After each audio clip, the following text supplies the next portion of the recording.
নমস্কার বন্ধুরা, এই ভিডিওতে তোমাদের মধ্যে বেশ কিছু গুরুত্বপূর্ণ আপডেট শেয়ার করার আছে।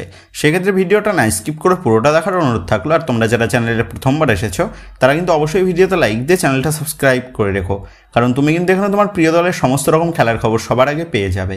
আর তোমরা যারা এই ভিডিওটা দেখছো তাদের কাছে একটাই অনুরোধ থাকলো, যদি এই ভিডিওটা ভালো লেগে থাকে তাহলে কিন্তু অবশ্যই এই ভিডিওতে একটা লাইক করে দিও। তো চলো আর দেরি না করে আজকের ভিডিওর মেন টপিকগুলো নিয়ে আলোচনা শুরু করা যাক। তো বন্ধুরা, সবার প্রথম আপডেটটা ইস্ট বেঙ্গলকে নিয়ে।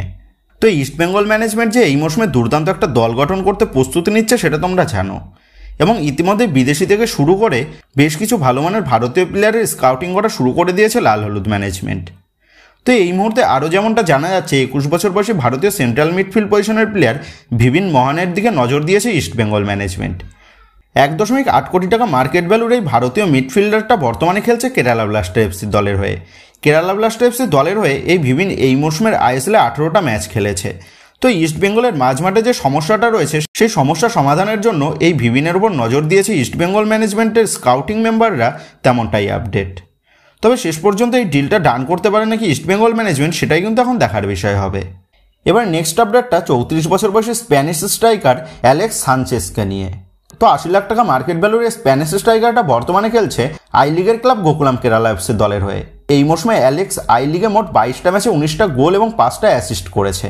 তো এক কথায় বলতে গেলে এই মৌসুমের আই লিগে অ্যালেক্স কিন্তু দাপিয়ে খেলেছে।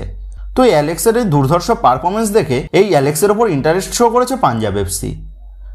তো খুব সম্ভবত উইলমার জর্ডন গিলের রিপ্লেসমেন্ট হিসাবেই অ্যালেক্সকে দলে নিতে চাইছে পাঞ্জাব এফসি। সেক্ষেত্রে শেষ পর্যন্ত যদি এই অ্যালেক্স পাঞ্জাব এফসি দলে চূড়ান্ত হয়ে যায়, তাহলে পাঞ্জাব এফসি দলের হয়ে এই অ্যালেক্স আইএসএলে কতটা নিজেকে মেলে ধরতে পারে সেই দিকেই কিন্তু নজর থাকবে।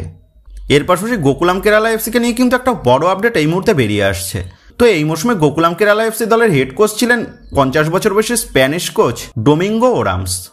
তবে এই মুহূর্তে যেমনটা জানা গেছে, গোকুলাম কেরালা এফসি তাদের এই স্প্যানিশ হেড কোচকে পরিবর্তন করে আগামী মৌসুমের জন্য নতুন হেড কোচ নিযুক্ত করেছেন। আর সেই হেড কোচটা হচ্ছে 42 বছর বয়সী আর এক স্প্যানিশ কোচ অ্যান্টোনিও রুইডা। তো এই অ্যান্টোনিও রুইডা এর আগে চার্চিল ব্রাদার্স দলের হয়ে 2021-22 মৌসুমে তিনি কোচিং করিয়েছেন। তখন এটাই দেখার বিষয় হবে এই অ্যান্টোনিও রুইডা আগামী মৌসুমে গোকুলাম কেরালা এফসিকে কতটা সাফল্য এনে দিতে পারে। তো যে একেবারে নেক্সট আপডেটটা বেরিয়ে আসছে 33 বছর বয়সী নাইজেরিয়ান সেন্টার ফরওয়ার্ডের প্লেয়ার ড্যানিয়েল চিমাচুকুকে নিয়ে। তো 1.6 কোটি টাকা মার্কেট ভ্যালুর এই ড্যানিয়েল চিমাচুকু বর্তমানে খেলছে জামশেদপুর এফসি দলের হয়ে। জামশেদপুর এফসি দলের হয়ে এই মরশুমে ড্যানিয়েল চিমাচুকু 22 ম্যাচে 9টা গোল এবং একটা অ্যাসিস্ট তিনি করেছেন। 2021-22 মরশুমে ইস্টবেঙ্গল দলের হাত ধরে আইএসএলে আসে ড্যানিয়েল চিমাচুকু। তবে ইস্টবেঙ্গলে এসে নিজেকে তেমন একটা মেলে ধরতে পারেননি ড্যানিয়েল, যার ফলে ইস্টবেঙ্গল ম্যানেজমেন্ট ড্যানিয়েল চিমাচুকুকে ছেড়ে দেয় এবং ইস্টবেঙ্গল ছেড়ে জানুয়ারি ট্রান্সফার উইন্ডোতে ড্যানিয়েল চিমাচুকু যোগ দেয় জামশেদপুর এফসি দলে। এবং সেই মৌসুমে জামশেদপুর এফসি দলের হয়ে 9 ম্যাচে 7টা গোল করে জামশেদপুর এফসি দলের নিজের জায়গা পাকা করে নিয়েছিল ড্যানিয়েল চিমাচুকু। তবে এই মুহূর্তে যেমনটা আপডেট জানা গেছে, জামশেদপুর এফসি আর এই ড্যানিয়েল চিমাচুকুর সাথে চুক্তি বৃদ্ধি করতে চাইছে না। তবে যেমনটা খবর জানা গেছে, ড্যানিয়েল চিমাচুকু এবার জামশেদপুর এফসি দল ছেড়ে যোগ দিতে চলেছে ওয়েন কোয়েলের হাত ধরে চেন্নাইন এফসি দলে। সেক্ষেত্রে চেন্নাইন এফসি দলে গিয়ে ড্যানিয়েল চিমাচুকু কতটা ভালো পারফরমেন্স করে সেই দিকেই কিন্তু আমাদের নজর থাকবে। এবার নেক্সট আপডেটটা মোহনবাগান দলের স্প্যানিশ ডিফেন্ডার হেক্টর উস্তেকে নিয়ে। তো এই মৌসুমে কার্ল ম্যাকিউকে রিলিজ করে দিয়ে মোহনবাগান ম্যানেজমেন্ট হেক্টর উস্তেকে দলে সই করায়। আর সেই মুহূর্তে মোহনবাগান দলে সদ্য সই হয়েছিল জেসন কামিংস, আর্মান্দো সাদিকুদের মতন তারকা স্ট্রাইকাররা, যার ফলে সেই সময় জেসন কামিংস, আর্মান্দো সাদিকুদের মতন বড় মাপের বিদেশিদের পাশে হেক্টর উস্তের সইটা কিন্তু ঠিক মতন মনোপুত করতে পারেনি সবুজ মেরুন সমর্থকরা। কারণ তারা ভেবেছিল মোহনবাগান ম্যানেজমেন্ট যতক্ষণ এত টাকা দিয়ে বিদেশি স্ট্রাইকার নিয়ে এসেছে, সেক্ষেত্রে মোহনবাগান ম্যানেজমেন্ট বড় মাপের কোনো বিদেশি ডিফেন্ডার নিয়ে আসবে। তবে শেষ পর্যন্ত হেক্টর উস্তেকে হঠাৎ করেই চূড়ান্ত করে নেয় মোহনবাগান ম্যানেজমেন্ট। তবে সেই মুহূর্তে হেক্টর উস্তের সাইনিংটা অধিকাংশ সবুজ মেরুন সমর্থকদের মনের মতো না হলেও মোহনবাগান জার্সিতে যোগ দিয়ে হেক্টর উস্তের দুর্ধর্ষ পারফরমেন্স করে সকল মোহনবাগান সমর্থকদের মনের মধ্যে জায়গা করে নিয়েছে কিন্তু এই স্প্যানিশ ডিফেন্ডারটা। এমনকি হেক্টর উস্তে যেদিন ভারতে আসে তার পরের দিনই কিন্তু মোহনবাগানের ম্যাচ ছিল, আর সেই ম্যাচে ব্র্যান্ডন হ্যামিলের অনুপস্থিতিতে সেই ম্যাচে কিন্তু হেক্টর উস্তেকে খেলতে নামতে হয় এবং প্রথম ম্যাচে নেমেই হেক্টর উস্তে দুর্দান্ত পারফরমেন্স করে দেখায়, সেটা কিন্তু আশা করি তোমাদের মনে আছে। এবং এখনও পর্যন্ত কিন্তু হেক্টর উস্তে মোহনবাগান জার্সিতে যতগুলো ম্যাচ খেলেছে সেই ম্যাচগুলোতে কিন্তু খুব একটা খারাপ পারফরমেন্স দেখায়নি হেক্টর উস্তে। এক কথায় বলতে গেলে প্রশংসার আড়ালে থেকেই নিজের সেরা পারফরমেন্সটা দিয়ে গেছেন কিন্তু এই হেক্টর উস্তে। তবে হেক্টর উস্তের বয়সটা একটু বেশি হয়ে যাওয়ার কারণে হেক্টর উস্তে বেশ খানিকটা স্লো হয়ে গেছে, আর সেটা কিন্তু আমরা লক্ষ্য করেছি। তবে এবার কথা হচ্ছে, হেক্টর উস্তেতে এই মৌসুমে দুর্দান্ত পারফরমেন্স করেছে মোহনবাগান দলের হয়ে। তাহলে কি হেক্টর উস্তের সাথে কন্ট্রাক্ট এক্সটেনশন করবে মোহনবাগান ম্যানেজমেন্ট? তবে এই বিষয়ে যতদূর খবর জানা গেছে, হেক্টর রুস্তাকে আগামী মরশুমেও দলে ধরে রাখার মতন কোনো পরিকল্পনা নেই মোহনবাগান ম্যানেজমেন্টের। আর যেহেতু মোহনবাগান আগামী মরশুমে ACL 2-এ খেলতে নামবে, সেক্ষেত্রে ACL 2-এ খেলার জন্য মোহনবাগানকে ফাস্ট এবং স্ট্রং ডিফেন্ডার কিন্তু নিয়ে আসতে হবে। সেহেতু এই মরশুম শেষে কিন্তু হেক্টর রুস্তের বিদায় অনেকটাই নিশ্চিত মোহনবাগান দল থেকে। তবে আবার হেক্টর রুস্তের কাছে ISL থেকে দুটো ক্লাবের অফার এসেছে। সেহেতু হেক্টর রুস্তে যদি মনে করে, তাহলে কিন্তু হেক্টর রুস্তে মোহনবাগান দল ছেড়ে ISL অন্য ক্লাবে যোগ দিতেই পারে আগামী মরশুমে। তো বন্ধুরা, তোমাদের মতে কি বলে, হেক্টর রুস্তেকে ধরে রাখাটা বেটার হবে, নাকি ACL 2-এর কথা মাথায় রেখে আগামী মরশুমে আরও ভালো মানের ডিফেন্ডার নিয়ে আসতে হবে মোহনবাগান ম্যানেজমেন্টের? তো এই বিষয়ে তোমাদের মতামতটা অবশ্যই নিচে কমেন্ট করে জানিয়ে দিও। তো এবার নেক্সট আপডেটটা বেরিয়ে আসছে মোহনবাগান দলের বাজপাখি গোলরক্ষক বিশাল কায়েতকে নিয়ে। তো বিগত কয়েক মরশুম ধরেই মোহনবাগান জার্সিতে দুর্দান্ত পারফরমেন্স করছে কিন্তু বিশাল কায়েত। তবে মোহনবাগান জার্সিতে বিশাল কায়েত দুর্দান্ত পারফরমেন্স দেখালেও জাতীয় দলের প্রথম চয়েস গোলকিপার হিসাবে বিশাল কায়েতকে কিন্তু কখনোই ব্যবহার করেনি কোচ ইগোর স্টিম্যাক।